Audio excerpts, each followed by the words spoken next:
Hey, Tom Trento here on the 29th of August 2020 at the Spacecoast Convention Center in Cocoa Beach, Florida. We have a sold-out crowd, hundreds of people here, the United West team, and we have a message, the spiritual battle for America. Stay tuned, critically important information, and we got to get everybody involved. We have 66 days to initiate a revolution that turns back the insanity that's taking place and reestablishes a constitutional republic based upon Judeo-Christian principles. May God bless this evening.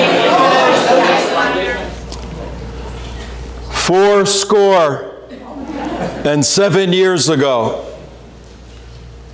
our fathers brought forth on this continent a new nation, conceived in liberty, and dedicated to the proposition that all men are created equal. Now, we are engaged in a great civil war, testing whether that nation or any nation can so endure. Now, we are engaged in a great civil war, testing whether that nation or any nation can long endure. Now, we are engaged in a great civil war, testing whether that nation or any nation can long endure. Hi, I'm Tom Trento. Nice to be here with you this evening. How's everybody doing? Good to see you. I want to, it's a great night, a wonderful night. Any Trump supporters in the room? Any Trump supporters in the room? I want to thank Dale, obviously, and Beth, and the Reagan Club, Trump Support Center, all the folks, the workers, the wait staff, everyone involved in putting together a wonderful evening, a lot of chattering. And by the way, I am not the official mask inspector for the state of Florida, okay? I went around to some of the tables and said I was the mask inspector. I run an organization, the United West, uniting the West against all the enemies out there. And a great bunch of people, guys and gals. Some are here tonight. I want to introduce, if I call out your name, just stand up. We have Barry Fernandez right here, who flies West One. He's the pilot of West One. He flies us around. The airplane has 4 wheels, though, so we fly that. Mark Campbell running all this stuff. We're live streaming to the world right now out of that camera, even though this beautiful place doesn't have internet. We figured it out. Alan Kornman right here, Alan from Orlando. Roger Gangitano, you're back there somewhere. Tom and Carol Hayes, raise your hand. We're all working together. Sue Trombino, where are you, Sue? Sue's in the back. Anybody I missed, guys? Did I miss anybody? We're running a campaign in the state of Florida to mobilize 1,000,001 additional evangelical Christians to vote on November 3rd for Donald Trump. You could see at your tables, there's a color brochure. There's one. This is an overview of the campaign we're running against Andrew Gillum. Remember that guy, Andrew Gillum? He may be on the sidelines, but his organization, Forward Florida, is moving forward to mobilize 1 million Democrats to flip Florida blue, win 29 electoral votes, and defeat the president. This shows you the problem, the Marxist jihadist coming into Florida. The solution, Christians, 1 to 3 million Christians not voting every year, 1 to 3 million. The president won by 112,000 votes. DeSantis won by 31,000 votes. The world changes if the stupid Christians get up and vote on November 3rd. I happen to be an evangelical Christian, so I can call my brethren stupid when they don't come out to vote. Starting September 8th, Tuesday, we will be back on the radio, commercial radio, South Florida, 50,000 watt station, and we'll be running this campaign. We need everybody's help, and you could hear it up here on iHeartRadio, internet, whatever. We'll get information out to Dale, and he will get it to you.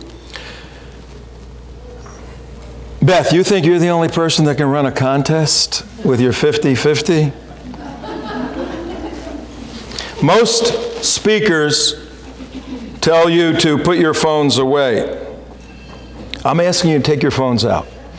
Everybody take your smartphone out. Turn to the calculator. Take your phones out. Turn to the calculator, please. I'm going to read 5 numbers. The first one to correctly total the 5 numbers wins a United West Challenge coin for the Trump campaign. Beautiful little coin. Get your phones ready, and I'm going to need a judge. Dale, you're going to have to be the judge of who wins, okay? So jump up out of your seat and say the number. Everybody ready? Here's the numbers. Get your phones ready to the calculator. It's like bingo. 39, 47, 32, 20, 18. What? 156. 156. Yeah. 156. 156? Oh, my fault. The 18's a 19. You still win. It's 157. The 18 is a 19. The winner right there. Come on up and get your coin. Here, Mark. I'll give it to you. Thank you, sir. 157. So seriously, how many people in here support President Trump? Stupid question. I ask those occasionally. Talking about stupid, did you see CNN the other day? They had their...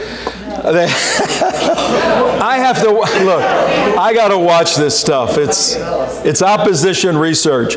They had their screen up, and there's a building on fire, just flames burning. And the lower part, the lower label, the lower third, said fiery, but mostly peaceful protest.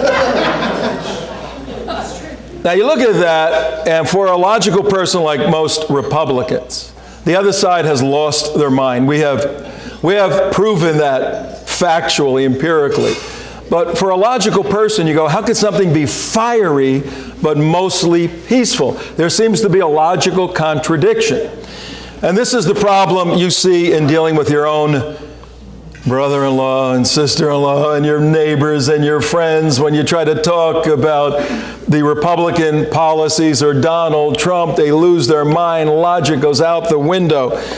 Well, we have obviously the media carrying the water for the other side at this point, but it's a very exciting time to be alive. 66 days, and the revolution will occur. It's either going to be a revolution based in some really bad stuff, or a revolution that's reminiscent of some of what I'm going to get into this evening. The riots are backfiring, I think, on the rioters. The riots are backfiring.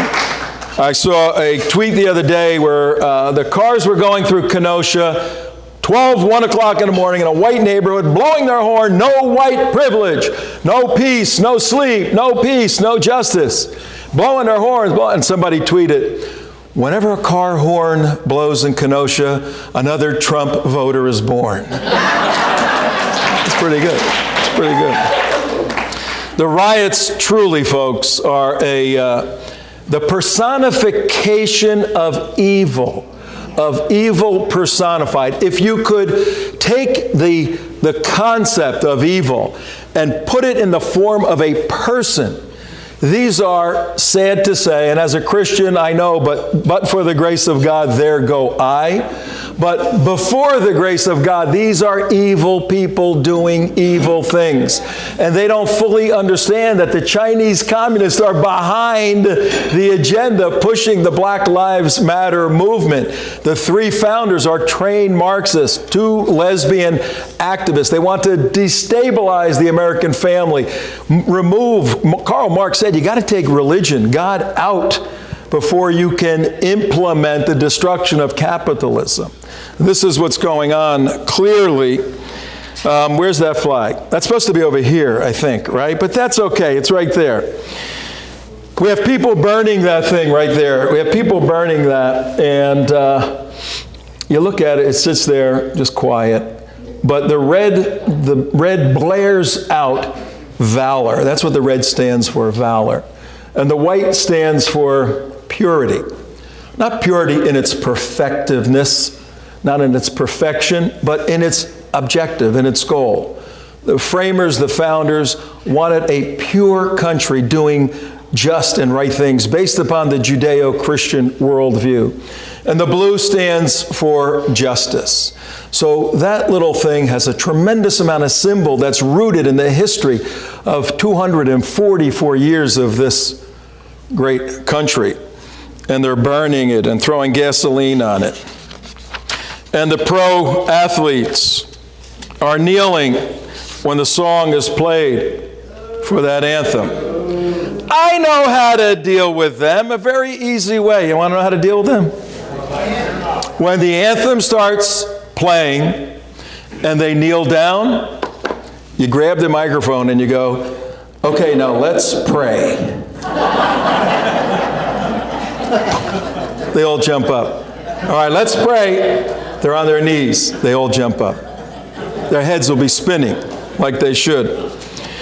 Look, we have the title of our campaign is The Spiritual Battle for America. And make no mistake about it, there are two spirits at battle right now in this country, a spirit of good, a spirit of evil. A spirit as articulated in the scriptures, the Hebrew scriptures and the Christian scriptures. There's absolute truth in there over against whatever ism of the day is being thrown forward in this country. That's the spiritual battle. It is the foundation of determining your body politic, your political philosophy. So we have a spiritual battle going on like I've never seen before. And it's a principled battle, Democrats against Republicans. And don't ever be afraid to call out and I don't think anybody in here is, the other side. And I don't ever use anymore, because I was beat up by a dear friend of ours, Danita Kilcullen, years ago. Trento, don't you ever say Democratic Party. They're not Democratic. It's the Democrat Party. And since that day, I never referred to it as the Democratic Party. It's the Democrat Party. And they have lost their soul on this wholeheartedly, as I'll show you. But it's a principled battle, and the battle is rooted not so much in the personality of Donald Trump, and now conversely in the personality of the presidential nominee, Kamala Harris. It's not really rooted in those two people. It's more rooted in the political philosophies articulated by the leaders of both of those parties. I dare say if President Trump wakes up tomorrow and he says, oh my God, I had an epiphany. I'm not a Republican. This Democrat stuff makes all the sense. I'm signing a pledge. I am going to govern as a Democrat. I'm repudiating everything else. And he truly makes this big announcement. Hollywood would be loving him again like they did before he stood for the principles of the Republican Party, which are anathema. They're a shining light to blind people.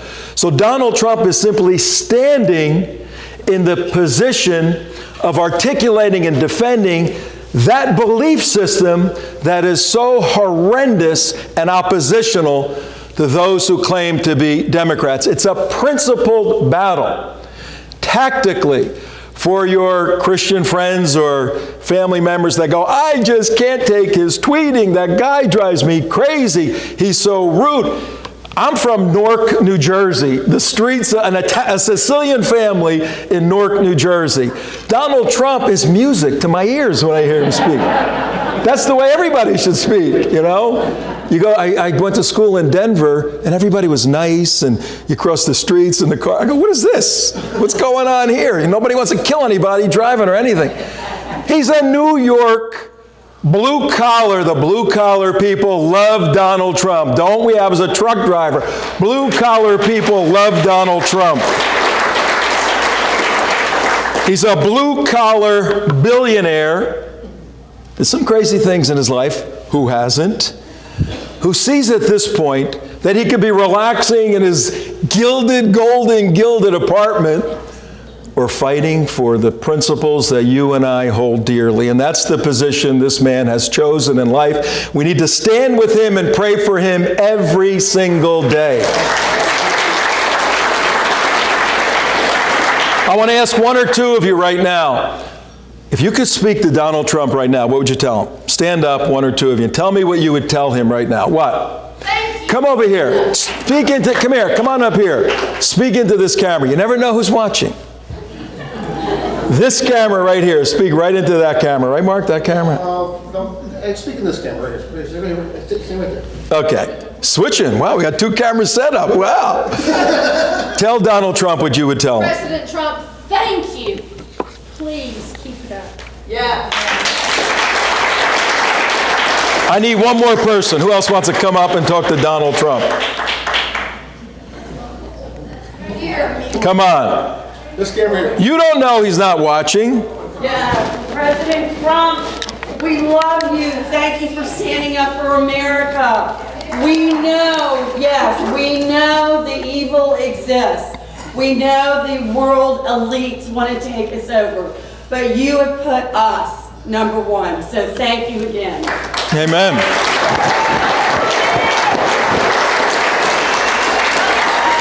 All right, the winner of 157. Stand up. I got another job for you. Come over here, right in front of the camera. I'm going to give you more numbers to work. Pull your calculator out. I'll give if you do this, if you get this right, you get another one of these you can give away to somebody. These are really cool.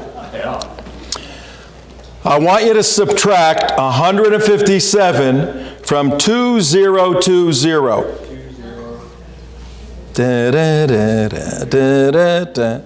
Da, da, da, da, da, da, da, da.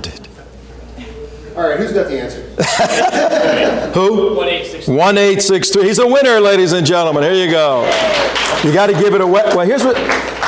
You got to give this to a person. A Democrat, you convert to a Republican, okay? Democrat. A Democrat, you... Independent. Not, yeah, we'll go with an independent who says he's going to vote for Trump. Okay. Okay? It's yours. There you go. Give him a hand.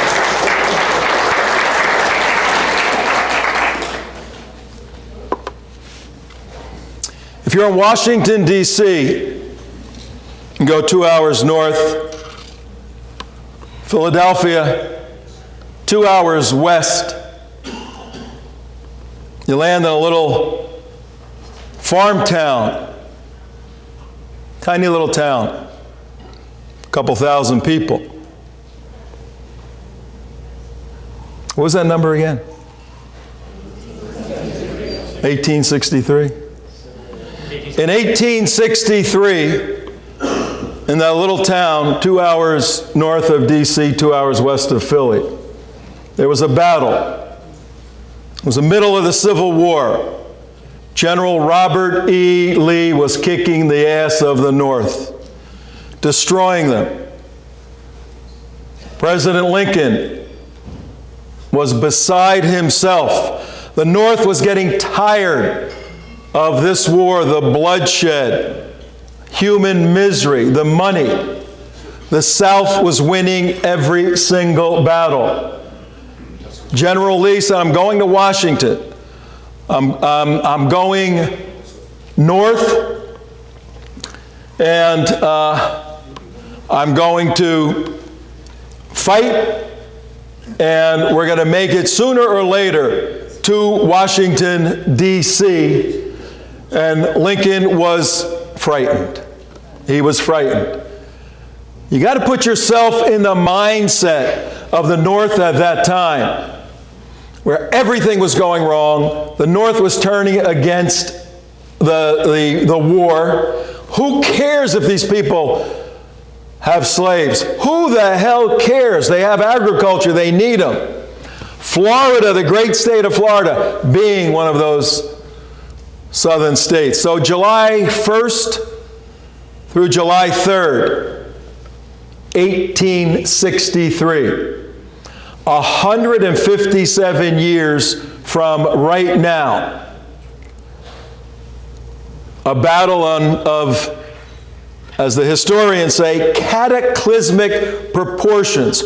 200,000 men fighting in a field in Gettysburg, Pennsylvania, for 3 days.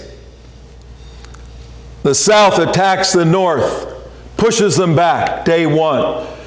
Day 2, another attack. The North holds its own. Day 3, the North flanks them, pushes Robert E. Lee's immense forces, powerful forces, back into retreat. That day, 157 years ago, in Gettysburg, easily, historians tell us, was the turning point in the Civil War and enable the North to gain the military initiative to start winning subsequent and comprehensive battles, finally to put it to rest 2 years later with Robert E. Lee surrendering. General George Meade, who was an unknown at the time, led those troops in Gettysburg. 25,000 on each side died. This is not a standoff war where you push a button in Nevada and a drone fires a missile 8,000 miles away and a couple of jihadis get wasted. This is men and boys, 17, 18-year-old boys, single-shot muskets, bayonets, swords, inferior equipment many times, running straight at each other, fighting, hand-to-hand combat, slicing, arms being cut off, cannons firing, body parts firing. 50,000 people lay dead at Gettysburg. When the troops left, the folks came. Couldn't believe what they were seeing. The army quickly put them to work. You got to start burying these people. I hired a black company to dig graves.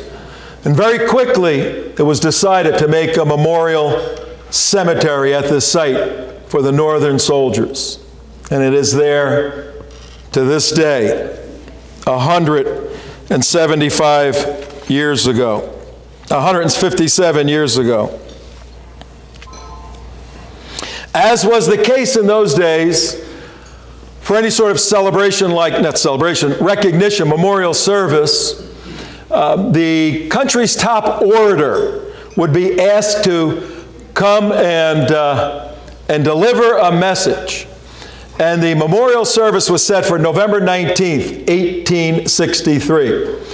And the country reached out for the top orator at the time, Edward Everett. He was a pastor, a lawyer, a politician, entered Harvard at 13 years old, graduated at 17 years old, studied in Europe, became a Greek scholar, the world's preeminent orator. And oration in those days was like you with your phone getting news and information. There was no mass media, so the top orator would come in and enthrall everybody with a 1 or 2 or 3 hour message, getting them up to date as to what's going on globally, what's going on nationally and locally. He was sort of doing the news and giving his speech. He spoke for 2 hours. followed by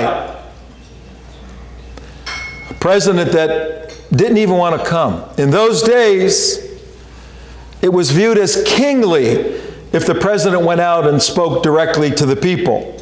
In fact, the State of the Unions were written. They were never delivered before Congress. And Abraham Lincoln was invited to Gettysburg on the 19th of November, 1863, 157 years ago. He didn't want to go, but he thought he should go, particularly after this victory. Wasn't feeling well. When he took the train and arrived, the historians say he was pale. He was weak-looking.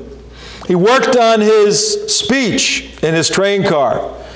There were no hotels in Gettysburg in 1863. He stayed in a little room in someone's home, working. He had his valet, William Harrison. He had his valet with him. And his valet came from Springfield. William Johnson came from Springfield, and he's a black man. Abraham Lincoln brought from Springfield a black man to the White House, and they were inseparable. And he delivered his words, 272 words, 2 minutes, before his valet, William Johnson. Abraham Lincoln delivered his message, got back in the train, wasn't feeling well. William Henry Johnson was next to him for the whole ride. Get back to Washington, and Abraham Lincoln develops smallpox. He had smallpox when he delivered the Gettysburg Address. And his valet stayed with him, served him, and unfortunately caught smallpox and died a couple of months later. Lincoln was heartbroken. There was a new cemetery being put together called Arlington. He said, William is going to be buried at Arlington. And you can go there today. William Henry Johnson. And Abraham Lincoln wanted one word on his dear black friend's tombstone. And it's there today. William Henry Johnson, citizen.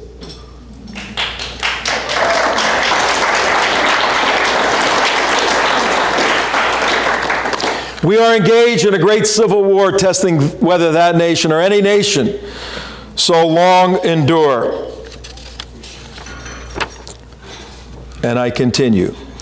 We are met on a great battlefield, Abraham Lincoln starts to read. We are met on a great battlefield of that day. We have come to dedicate a portion of that field as a final resting place for those who gave their lives, that that nation might live. It is altogether fitting and proper that we should do this. But, the English teachers will tell you, never start a sentence with but. Without question, the most heralded speech ever by a president, he decides, Lincoln, to make the conjunction, to draw attention to the difference. He said, it is altogether fitting and proper that we should do this. But in a larger sense, we cannot dedicate, we cannot consecrate, we cannot hallow this ground. Now listen how he develops what is an amazing application then and today. The brave men, living and dead, many were wounded, but alive and broken and amputees. These dead who struggled here have consecrated it far above our poor power to add or detract. The world will little note nor long remember what we say here. He was mistaken there, but it can never forget what they did here. It is rather for us to be here dedicated to the great task remaining before us. So he goes there to deliver essentially a ceremonial eulogy for the sacrifice of these dead people. And he says, we can't do that. Their death, their valor, their purity, their justice has already paid that price. But what we could do, rather, it is for us here, don't miss this, it is for us here to be dedicated to the great task remaining before us, that from these hallowed dead which we take increased devotion, to that cause which they gave their last full measure of devotion, that we here highly resolve that these dead shall not have died in vain. We got a job to do. It's not over. I know we want to quit. I know we're tired. If we do that, how do we consecrate these men who gave their lives here just a few months ago? We must carry on with the mission of saving this great nation so that it can endure. That we highly resolve that these dead shall not have died in vain, that this nation, under God, shall have a new birth of freedom, and that government of the people, by the people, and for the people shall not perish from this earth. 157 years ago, 1863, Abraham Lincoln gave those amazing words dealing with a country being torn apart in a physical battle. If you add these numbers together, 39, 47, 32, 19, 21, you get 157.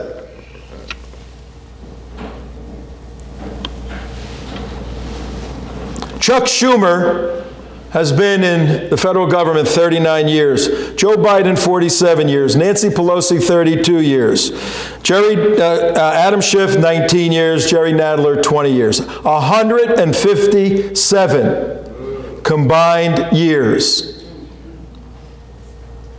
You're looking at the leaders of a new country, a country unimagined by Abraham Lincoln 157 years ago, by this cabal of five who total 157 years in the federal government. Lincoln's America is unknown to these people. The America these people bring in 66 days is unknown to everyone sitting in this room. We have a choice: Karl Marx or Madison or Washington or Abraham Lincoln. 1863, at the Gettysburg Address, Abraham Lincoln was 54 years old.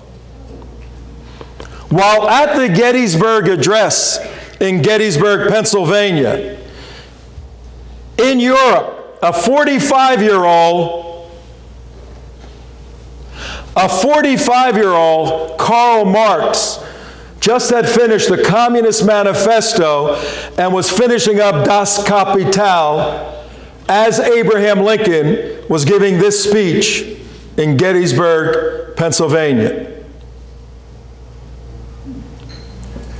One man writes 272 words that come from the heavens, while one man's writing from the pit of hell has destroyed hundreds of millions of people. We have a fundamental question, ladies and gentlemen. Which party, forget about personalities for a moment, which party reflects, as Abraham Lincoln so eloquently put in, under God? You saw at the Democrat convention, the Muslim delegation purposely left out, under God. The gay delegation purposely left out, under God, in the Pledge of Allegiance. Which party, I ask you?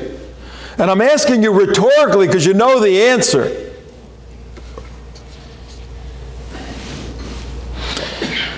So what do we do?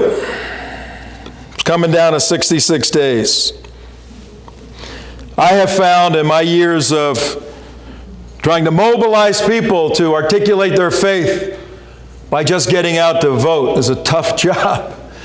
We have people that are frightened. We have people now, good patriots, Christians, Jews who believe in God, who want the best for this country, atheists who want the best for this country. I'm dealing with David Horowitz. Many of you know him. We interview him every week. He's an agnostic. He believes more in God as an agnostic than many Christians I know. It's bizarre.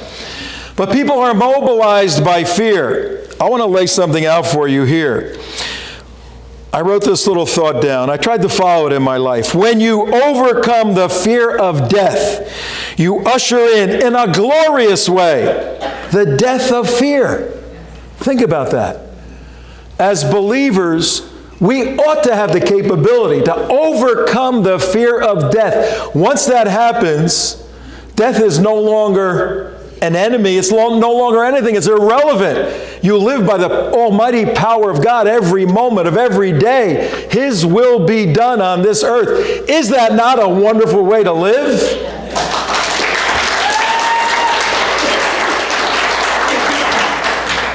157 years ago, Abraham Lincoln gave these stirring words. 157 years of federal disservice by Schumer, Biden, Pelosi, Schiff, Nadler. That's the battle right now. Which country? America needs fearless, I'll leave you with this thought, fearless truck drivers. America needs fearless waiters. America needs fearless doctors. America needs fearless lawyers, fearless teachers. America needs fearless pastors. Pastors, find your tongues. Please, we are looking for leadership. At this point, your flock is looking for leadership. Find your tongue. Where are the fearless pastors? So, I think the message for us this evening is to simply make a commitment over the next 66 days and forever to get to the point where you can kill the fear of death in a glorious way and be unleashed from that. And become, may every person in this room become a fearless man or woman empowered by God to do His will in the everyday world in which we live, so critically focused on one key day that can change the history, not only of the United States. That vote that day will change this world. May God grant that for all of us.